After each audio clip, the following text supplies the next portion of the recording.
What's up, y'all? Welcome back to the Blueprints Brocast. My name is Jay Cruz. I'm Austin Tokar. And if you've noticed, our camera angle is kind of like a different angle. It's because we have our first guest today. His name is... My name is Ryan. Who's the second guest? our first... Their first guest at our show, bro. Yeah. Wow. First guest. Yeah, it's special, man. First guest. That introduction, you act like it was some stranger. And we got this guy right here.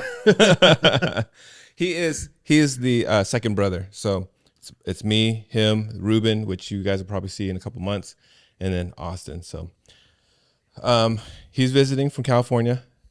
How do you like Texas so far? Well, to repeat myself, it's been pretty nice. You know, it's been pretty good to me, and you know, weather hasn't been bad. So okay, yeah. So this is considered cold for us, but it was the heat wave you just left from Monterey, so it's like the same temperature. So you left a heat wave, came here, and it's cold to us, but it's warm to you. What you guys don't know is that one of the cameras was off the whole time, so we had to start over. So yeah, just to explain what's going on right now. Yeah, trying to have the same conversation over is kind of funny. We'll just jump right into it then. No, we got to talk about the food first. Oh, okay. We always got to talk about the food. Oh, okay. I was talking about the food. Okay, so Ryan's experienced 3 different places here. Garbo's, which is down in Austin. We had fish and chips there. How'd you like that? it was pretty good. The fish was quite sizable, but it just didn't have that beer batter taste to it. Yeah. What do you think? More salt would have been better? Like more flaky salt than that? No, man, more beer. Yeah. It was really light, and the crispiness was really thin, and I kind of like what you're talking about, like just the it's so batter. You like a heavier. Texture-wise, it was great. All that, but just Use like a heavier batter. yeah, just like the more taste of that beer taste. Yeah. Me and Faith went to this other one. I can't remember the name, but it was some sort of like Irish or Scottish version pub area. And they had this food truck on the outside. They had bratwurst, fish and chips, and a few other things. It was pretty good. Fish and chips was good, but I think they only battered it once. They didn't do a fry and refry. So you could just tell there's a huge difference. It tasted awesome, but just missed that crunch. Yeah, their fries were on point though. So if they did if they did the fish kind of the way they did the fries, would have been. Yeah, those were good. Yeah. And then we went to Guest Family Barbecue here in Waco. How was that? What was your thoughts on that? Yeah, I thought, it's Texas, and I know for barbecue, I thought it'd be like levels above what I have in California, but I felt like it was the same thing. He's got to experience the famous ones. Yeah. The truly famous ones. That's locally famous. So that's like the second or third. I think that's the second best barbecue in Waco. So we have to go the first best. You got to go to Goldie's. You have to go to Terry Black's, and then you got to go to Franklin's. Those are the 3 that are. Yeah, I know about Goldie's. I saw You seen that one? video on it. Yeah. He was looking it up, and it's up in Dallas. So yeah, Dallas area. we probably won't do that. Maybe some other time. Yeah. That's a drive for just food. Yeah. Yeah, I think it's open only on Saturdays. Yeah, but they probably sell out like quick a bit. What was the last place we went to? Oh, we went to the Check Stop in West Texas, which is actually east-ish Texas, but it's in the city of West. They sell like kolaches. It's pretty. I would say locally famous. I think people come from all over the place to go there, but a lot of people know about that place. Yeah. People from Austin. Oh, really? About that, yeah. Yeah, the line's out the door though. Usually, if you go, especially in the morning, it's out the door. But we went there. It's still a line, but yeah, It was like 10 o'clock when we went over there. yeah, still a line. Oh, and you went to Buc-ee's. What did you? You went to Buc-ee's? Yeah, that place is just feels like it was Disneyland gas station. It's good, huh? Did you get a brisket sandwich? No, it was just, dude. There were so many people in there, dude. You gotta just grab it and leave. That's it. That's it. Just go up there, grab it, get out. Felt like I was gonna get lost. That's how many just The massive people. yeah, jerky there, brisket Yeah, sandwich, yeah. and there's like these lemon curd cookies that are there. Really good. Oh man, the kids love those things. Those are dangerous, man. They mess my tongue up. Like they're really good, Yeah, but yeah. then my tongue just starts getting raw. That Yeah. nasty like conglomerate after it. Yeah. But yeah, that place. See, it's funny because when you went, that's at least 4 times more as busy than I've ever been. Like usually when you go there, you can walk around, you can be in an aisle by yourself, and you're cool. But when we went, dude, there was like there was at least walking space just like within just like a foot of you. But you guys weren't on that Sunday, right? We went on Sunday. Yeah, that's why. Oh So man, everyone's driving. On it was Sunday. packed. It's weird. And the crazy part was there was no school buses, there was no buses or any, just normal people. The whole parking lot was full. Every single gas stall was full. Like, and the bathroom was the woman's line is always long, but it was exceptionally long this time. Yeah. It went like all the way out and down like the candy aisles. It was crazy. But if I were to have a gas station, that's like the best one you can get. You could pretty much stay there if you wanted to, realistically. What do you mean? Like if you had to camp out somewhere. Oh, Wait, how late are they open? I thought they were 24 I hours. think they're 24 hours. 24 hours? Yeah. You just camp out there. Wait, what is this in reference to? What do you Becoming homeless or what? Yeah. I was. Okay, speaking of homeless, Hey, he didn't even know about my other living situation, huh? I told him about it a little bit. Okay. That it was like the one nice house on the whole street. Yeah. Or one of two. Yeah, It's funny. I heard that. Yeah. Yeah.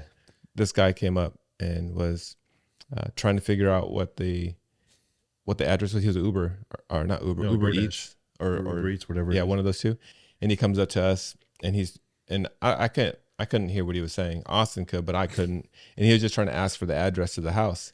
And I couldn't understand him, so I thought he was talking in Spanish. So I was like, "Oh, hey, I don't speak Spanish." And then Austin looks at me like, "You're racist, bro." And I was like, well, "I didn't hear what he said," but he was speaking regular English. And then he started talking, and I was like, "Oh, okay, I hear you." Was And it thick? no, I don't even think he had an accent. I just couldn't understand him because he was in the street. It was a busy street, Hey, and you know what we should have done? We should have took those wings and dip. he'd been like, "Oh yeah, that's us. That's me." That's us. No, but it was right. The next door neighbor was the Yeah, condo, so that we wouldn't have gotten away with that. He would have been like, "I just gave it to them." No, I think that was our last moving trip. We wouldn't have had to come back. Oh man. Free wings to end the night. Today we are talking about. I think we all have different variations of this and different levels of this, but manhood and like what's our definition of manhood and what that looks like. I remember it was like a Christmas or Thanksgiving, and everybody was at the house. Dad, both my dads were there, and I remember Tom Selleck said this quote like, "Hey, you're a man when your dad says that that you become a man." And so I said this in front of them both, and then they just both looked at me like just blank stares and didn't say anything else. And so I was like, okay, not a man yet. I was like 2021, but 2021? That was a few years ago, bro. no, man, no, I was 20 or 21, not 2021. I haven't, yeah. And you got kids and everything? Man. So what is it? What? We'll let you go. We'll guess first. So the guess. Guess first. Me first? Yeah. What are your thoughts? What are some, like, you don't have to completely define it, but what do you say? Like, hey, that dude's a man because of this, Yeah, what stands out? or I became a man when this happened. Basically, I think what makes a man is someone who is respectful toward pretty much other people and someone that could just provide for family or friends or whatever, But whenever I think of manhood, I always think, oh, I got kicked in my manhood. I never used manhood for anything else. No, that's Family Jewels. Family Jewels. What? Yeah, it's family jewels, but it's also, the only time I ever use manhood in a sentence is when I get kicked there. Man, that's an old term. Yeah, a lot of people would disagree with you on that Yeah, too. you guys. Yeah. Nowadays. I've never even heard manhood before. Oh, really? Really? Well, I know what it is and I hear it, but I haven't really. People don't say it ever. I guess in this is sentences. a proper definition, right? Well, I don't really use that. Well, it's true though. I would say that you don't hear that today, and because there is a lack of manhood in society, a severe lack of it, and I think it's more like when I think of it, it's like a '50s term, and something that like dads, when they would take their son out to the driveway and show them how to change oil and do the brakes or change spark plugs or mow the lawn, like it's not something that we do often today, but it's something I feel like when you see like Leave It to Beaver or something like that, I mean, I'm super dating myself. Do you know what Leave It to Beaver is? I've heard of it. Oh, okay, dang. Okay, but yeah, I know you know what it is, but it's something that like during that show, his dad would always teach Beaver and Wally something about manhood, or even like That's the whistling one, right? no, that's the Andy Griffith show. Yeah, I know that one. Oh, Leave It to Beaver. Was that the one where the It's black kid? and white. There's a kid and his older brother. He's always getting into like random trouble, and there's always some sort of life lesson. You know, Okay. yeah, I know it's super old. I probably barely remember it, so you are just outside of that. I always get those two mixed. Mm. Now, see, they're trying to run it back. They remember it completely. They're just trying to not sound so old over here. Okay, young guy, Young man. young man. Come on, young man. Oh, for myself? Yeah, Hey, why don't you go? Well, elders first. I mean, guess Guess. elders. Yes, three went. Elders, and Elders, then- let's go. Well, see, I have it's changed for me throughout the years, especially having kids. And initially, manhood looked like just providing for myself. Like, well, first, oh, I'm a man because I could drive. Oh, and then it changes. Oh, my age, 21, I'm a man.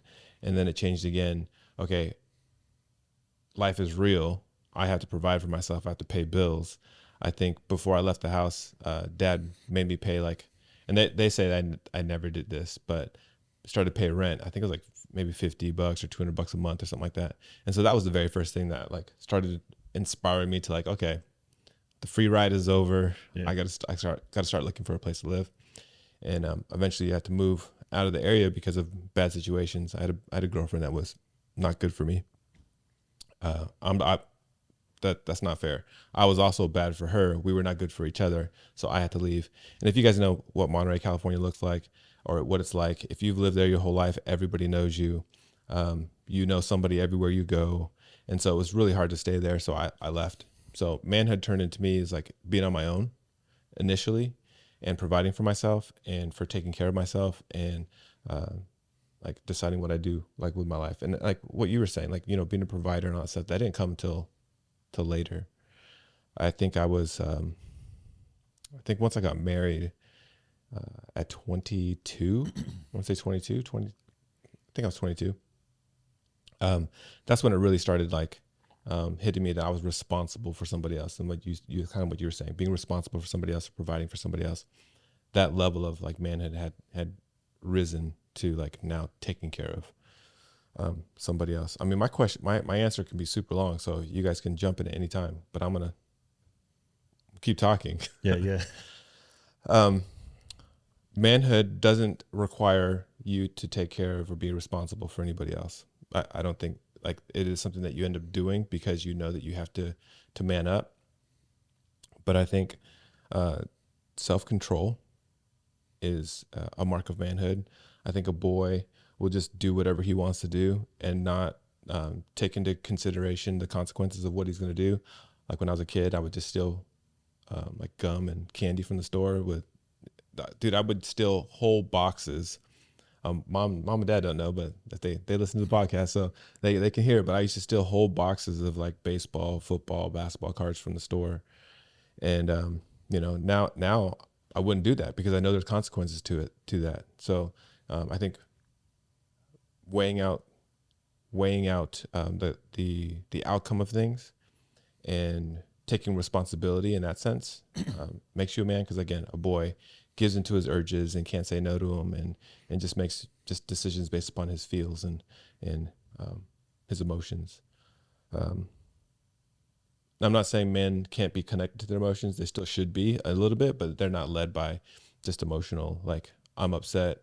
My girlfriend said that my pants were too tight, and now I'm upset. Like that's being a little boy, and just like giving into all your urges is being a little boy. I think the second thing is respecting women.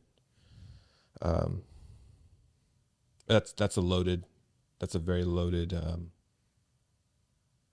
statement, because again, it goes back to like controlling your urges. I think guys that objectify women and just kind of like do whatever they want with them, don't respect them, don't make honest women out of them, and just take from them, that's that's being a boy. I think we talked about it the other past podcast is like, hey, every man wants to marry a virgin, but then you're out here just having sex with whoever you want, so that you're actually ruining the whole idea of what you actually want. And by doing so, like you're acting like a little boy. I want to use other words for that, but like you're acting like a little boy. That's just what it comes down to. A little punk over there. Yeah. Those two, and then I think having a deep belief in something, and you stand for something. If you stand for nothing, I think I said this before too. If you stand for nothing, you'll fall for anything. So if you don't have a deep-seated belief in something, my deep-seated belief is my faith in God. But it's better than a faith in almost anything, or a belief in something is better than faith in nothing, because then there's no standard by which you live, and there's nothing that you there's no moral code. You don't have zero moral code. So I think those are the three things: self-control, the way that you treat women and see women, and then like having a deep-seated belief in a faith or some sort of belief. Something that's a good moral standard, though, because people believe some stupid things, and I mean, everybody's entitled to their own opinion, because they might believe what I believe in is stupid as well. But there's some sort of definite truth out there. So yeah, cool. Yeah, like you said, I think there's levels to it. Like when you're 16, you get your license, right? You're like, oh, I'm driving now. I've got this mobility. I can do things that my parents can do that I couldn't before, right? So you have this sense of freedom. Whereas you didn't have that. You're like, okay, I'm kind of leeching out a little bit here. And when you're 18, you're like, all right, by definition, I'm a technical man. By law, I get to do things that I couldn't do before. Vote, buy cigarettes. Have you ever bought cigarettes? I have bought cigarettes. I bought cigarettes. I think I would have done it just to do it, but I mean, it's like, you bought cigarettes? Yeah. Do you used to smoke? Yeah, this guy tried it. That smoke, and I tried it once, and I was like, I don't know how people can do this. Man, so, yeah. Growing up around the uncles, that was too much for me already. Oh, yeah. It's like, it's too much smoke. I was like, all right, I can't do it. Yeah, smoking and drinking. I think because of that, because of watching them, I never got into it. Never wasn't anything I wanted to do. I mean, I tried it. It's like, I was like, I never even tried smoking. I think the first time I drank a beer, I was 5 years old. One of the uncles gave me a Budweiser. I thought it was a soda, and I took a sip and I spit it out immediately. And I think from then on, like my taste for beer specifically is shot. I hated it. So try Uncle Frank. No, it's actually Uncle Val, I think, because he's the one that's always playing around. He always says, oh, and he lives in Austin, by the way. Yeah, I know. We have to go visit him sometime. Yeah. Anyways, but yeah, you buy lottery tickets if you want when you're 18. Then when you hit 21, you're like, all right, I can drink. But at that time, you're kind of like getting more into the scene of women, right? So you're like, all right, I got to go find a mate somewhere. So, where can I go? And That's what you call him? a mate. Looking for a mate. By a technical definition. I got to go find a breeding partner. Yeah. You got to start a life here soon. That's when you're getting out of college. You're like, all right, I got to start settling my life. You get that job, you're finding a mate, and then you're like, all right, so. Hey, you seriously had to find a different word. It can't be mate. Like a partner there. You can find. No, a partner sounds too open. No, partners, yeah, it goes for everything. Partner, okay. My partner. But you are doing things that you couldn't do before. So all that is part of becoming a man, but not the essential things. That's just all things that come with life and things that come by happenstance, But two things come to mind. It's going to be self-discipline and personal responsibility. Those are my two things about becoming a man. So if you're able to take responsibility for your actions, everything you do, it's like your fault, or it doesn't matter if it's your fault or not, you still got to take care of things. And then you have to have the self-discipline to have that further for your life, like things you have to do in order to progress, do things as needed, and take care of what needs to be taken care of, and just moving on. In my mind, manhood is just being this entity that just kind of like moves along, does what it needs to, and doesn't like regress in a way. You're always trying to progress in whatever aspect it is, whether with women, money, finances, spiritually. You're doing something that's going to progress you along to this. What is the term? What is the term?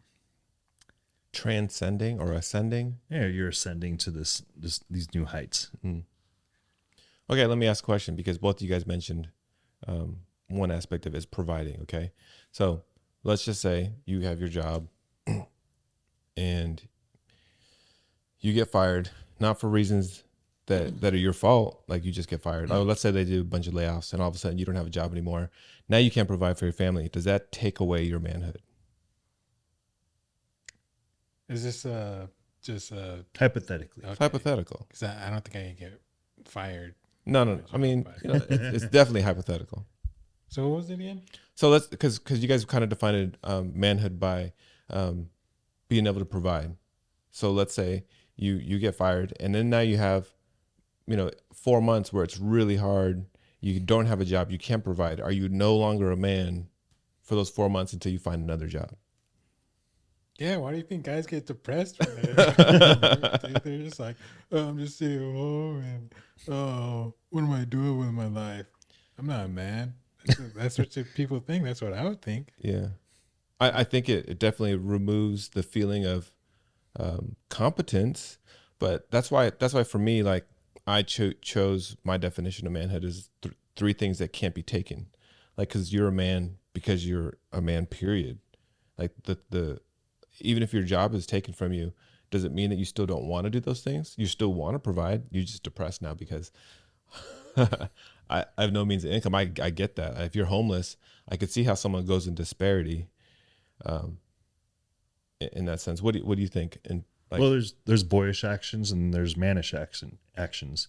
Like, again, if you have the personal responsibility to like realize like, hey, I just lost my freaking job. What am I going to do? Am I just going to sit there? That's kind of a boyish thing where you draw back, you go into this nurture state. Like, I need something to help me feel better. Or you're going to be like, okay, well, I need to do something about this situation.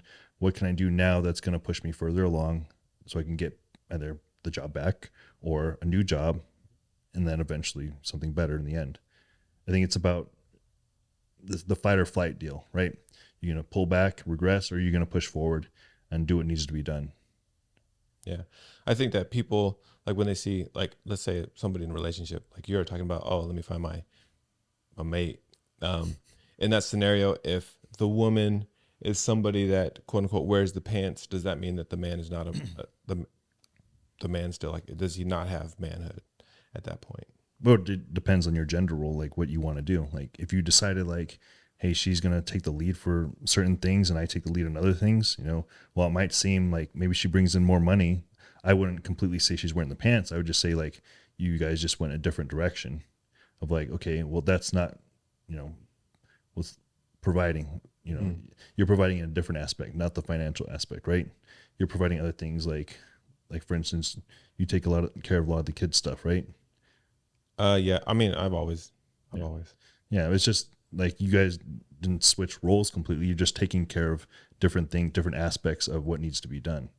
But I wouldn't say that by definition you're losing your manhood if the woman's quote unquote wearing the pants. You know what I mean? Because a lot of times we just think like, oh, bringing in the money is wearing the pants, or telling you what to do is wearing the pants. But if you have a balance in this relationship, there shouldn't be any quote unquote wearing the pants. Okay. You've had multiple like jobs and stuff, and some of them. I mean, I feel like. Do you feel like any of your jobs were like the one was more prestigious than the other one, or one was just kind of like, hey, I'm just doing this to get by? And did that have an effect on like your mindset on my manhood, or like maybe it was just like, oh, I'm not grown up yet, and now I'm grown up because I have a grown up job? Like, how did your job or your career affect your perception of your adulthood or your manhood? How much does that a job or career play into that? I don't know. I think it doesn't really matter what kind of job you're doing. It's just as long as you're going out there and you're making an effort to make some sort of income. It doesn't really like, you could be a CEO or you could be the janitor. I think it just depends on how much work you're putting into what you're doing. It really makes you I think is what a man is. Yeah, I would agree with that. I think a lot of people sometimes, I know the world defines it as, how many chicks can a guy pull? How much money does he have? And all that stuff. Like that's, I mean, anybody can make a lot of money, and anybody can use that money to get chicks. That doesn't make you a man, because that's anybody can do that. What are the things that you guys think that anybody just can't do that helps define manhood? Like something that actually takes. Well, I think it depends on what you're defining. Like you said, the world defines a man as being able to pull any girl you want. But, you know, in a whole different context, a family man is going to be someone who can hold down a relationship and keep that sustained over till the end of time, basically. Like, do you need all the women? No. Could you have it? Maybe. But your goal is to sustain a relationship, which most people can't actually do. Mm. So throwing in the ability to hold a long-standing relationship. I mean, if you want to. Yeah. So the ability to do that is also an aspect of being a man. I think it's like the ability to do anything, but you're deciding whether you want to or not. You know, and once you make that decision, you're not, half-assing it. Yeah, no, I get that. When we started first dating, she sat me down, was like, "Hey, we're gonna get married. Like, there is no like dating me just for fun. If you date me, you're planning on marrying me." And so like I sat silent for like just quiet, and I was like, I was deciding then and there, okay, if I'm gonna pursue her, then it's gonna be for marriage, and I don't have any other option. And so there was a lot of times where during our dating period and engagement period where there was girls that would try and talk to me, and I was like, I already made my decision. Like, you're not even an option. So like, I get what you're. Yeah, you have to be stoic in a way. Like, Yeah. I think all men who we think are men, who we look up to, are stoic in a sense, right? I mean, they might fall in one direction. Let's say someone who handles a lot of women, right? You might not look up to that, but you might look up to their work ethic, right? They're able to do something, push through doing it, and not like get distracted by other things. Who's the first that comes to your mind when you think of like a man? Myself. I knew that was a He's like, yeah. You mean just I'm looking at celebrities? When you hear man, maybe you're like, you know somebody in your life that you're like, oh, like say someone's like, man, now that's a man. Like, right? Who comes to your mind? I would say LeBron James. That's a big man right there. Well, I mean, he has good public image. He takes care of his kids. He definitely loves his kids, and he loves his job. Why didn't you say MJ? MJ? oh yeah, what disqualifies MJ? Yeah. No, I think of MJ too. But LeBron's the first to come. Okay. Okay.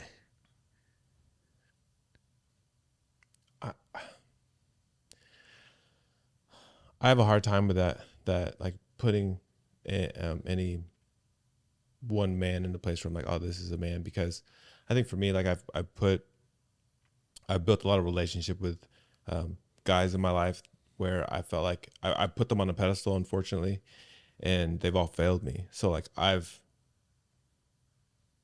hesitated to put stock into like a person and hold them in too high of regard, because they've all, let me down at some point in my life. And not to say that I haven't let other people down, but I'm just saying like people in general, they're flawed. And so I have a hard time like saying like, oh, this person is like a man to me. I mean, I like the reason why you said LeBron James for all the things that he does. I think that for him, there's just like a stain in my mind because of the things that he's done with basketball. And Yeah, he's kind of whiny on the court, but yeah. So if you talk about court, he's cool. yeah, if you talk about outside of basketball, He's been there for 22 years or something now, right? yeah, 22 years? 21st season. yeah, this would be 21, I think. 2005 to now 2005? in the NBA. I think it's 2004. 2004? He is, how old is he? It's like 40. 39. 39? I thought he was 40 or 40s. It's like so. I just remember I graduated high school and then like maybe 2 years happened and then he got drafted. So it has to be 2000. 38. It's 38. Oh. Yeah. I bet you he plays till he's 40. Does 1 year in his 40s and he's done. No. He's like, all right, I've done whatever I need to do. No, once Bronny comes and plays, he'll play 1 year and he'll be done. Puts him on his butt. He's like, all right, I'm out. He doesn't keep playing until he's not good anymore. I don't know. How I long think that he's just going to play until Bronny plays with him so that they can have that record of like the only father-son duo to ever play together. Once he gets that, maybe he'd try and win a title. Ken Griffey Jr. did baseball. Well, baseball, yeah. But wasn't his dad like the manager or something? And he was... No, I think They both played? They both played. Oh, it's cool. Shows how much I know about sports. Anyways, so I like LeBron James for those reasons. And I like a lot of like just like small aspects about a lot of different people. But for the most part, I just try to stay away from exalting people too much or lifting them up too much. Yeah. Yeah. Who was your? I don't know. You don't have I one? can't think of somebody. Like nobody just pops into my mind like that's a man. What about can you use fictional characters? Fictional? Oh, Why not? I mean, yeah. Because you can create. Bruce Whatever. Wayne. No. Bruce Wayne. Bruce Wayne. That's kind of cheap, man. Because no one's that smart, that rich, and like that physically active, bro. No, the reason why I wouldn't like Bruce Wayne is because he Vengeance. he picked his job over the girl, so like he would never like commit to her. Depends on your definition of manhood, bro. Yeah. He's like, all right, you know what? I love this job so much. This is my leading star, or my North Star. You can come with me if you want, but I'm going after this, not you. That's true. What was this? What movie? Pretty much all of them, man. Or like the girl never stayed with him. Like if the girl never stays too, I mean, not to be mean, but I'm like, come on, bro. What's the matter with you? You can't keep her. You can attract them, but then once they find out what you're about, like Yeah, but what happens if he's in the relationship and someone finds out what his alias is? Then they're like, all right, all we gotta do is get Lois Lane. Is it Lois Lane? Yeah, I think a lot of those superheroes have trouble with Yeah, you can't. relationships, dude. No, Superman. no, she dies. Doesn't Lois Lane die? I think both. Well, it just depends on what universe you're in. I think it depends on what comic. Yeah, But they either can't stay in a relationship with him or they end up dying. I mean, that's the way it goes. the Justice League, Superman pulled it off pretty well With what? Who? What? with Lois Lane. Oh, wait, what? Which movie? Justice League, Oh, the cartoon. the cartoon. Oh, I didn't watch the cartoon. Oh, that's good. It's good. Classic. Fictional characters, man. Now you got me thinking. Jason Bourne? No, that's Jason Bourne, man. No, I can't. Like, I think like glimpses of stuff like The Pursuit of Happiness, like when Will Smith was in that, and like just That's a working. real guy. Huh? It's based on a true story. Oh, okay. Yeah. I think that his story is really good then, and just what he was doing. The aspects of it. Yeah, the aspects of it. But did his wife stick with him? I barely watched. But I don't know. Sometimes they like change things in those movies so much. That was Ruben's favorite like movie. He That used to watch clapping it. scene. That's why. Yeah. He's like, oh man, it's so good, so good. I want to do that once in my life. Just walk down a really busy street, just like cry. It's like, I got it. You ready? I got two, and you guys are both gonna agree with me. Maximus Aurelius in Gladiator, or Mel Gibson in Braveheart. Either one. yeah. Because I was thinking Those guys Eric. both impregnate like the next leader of that country. I mean, so here's the thing. Is that where you're going? Not for? necessarily. You're looking at it for a period of time. You're like, If you get some, next king that's really your son, that's a real man right there. No, I think it was their fight for what they believed in. I think that part of it, and that they loved their family so much, like that. Just a coincidence. They didn't even have jobs. Like they didn't really have jobs in the movie. They just their no, job. you're a gladiator. Yeah, that is your job. job. But then they got, you got thrown yeah. out. He was No, a you're general, working bro. the fields like with Mel Gibson as a field worker, bro. All those Irish people. They're farmers. They weren't farmers. They're farmers. Field workers is It's different. the than same farmers. thing. Field worker. Okay, we're not talking about nowadays. We're talking about back Oh, then. okay. Field But yeah, workers are farmers. I think those two characters in movies, because of their belief in something, and then their love and care for their family. I think that those just like that could bring me to tears, man, if I think about it too much. I thought you were going to say Mel Gibson and What Women Want. No. That's what immediately what came to mind. No. And they're pretty much similar characters, so. Yeah. Oh, same thing. I was going to say Aragorn from Lord of the Rings. They just played that role. Oh, like a dad role? Dad role. He wasn't a dad. He played like a dad role to me. Really? How? Like to just, Frodo? He was a leader, and like just like they all were like waiting on him to do things. Hey, you know what's funny about that movie? No. Because it comes up all the time on TikTok. Is that Frodo doesn't know Legolas's name. So it's like there's the scene at the end after they get back to Minas Tirith, where Frodo's waking up. He sees Gandalf, Sam, Merry Pippin, Aragorn, Gimli. And then when he says all their names, right? And then when Legolas walks in, he doesn't say anything. He just smiles. He just smiles. Is that real or is it real? an edit? No, it's real. Oh, I have to He doesn't watch it say again. anything. That's funny. You gotta watch it after. But I was like, man, he really doesn't. He says like Legolas says like one line to Frodo, and it's "You have my bow," and that's it. The whole movie. They don't talk to each other any other time. That's wild. That's the funniest thing.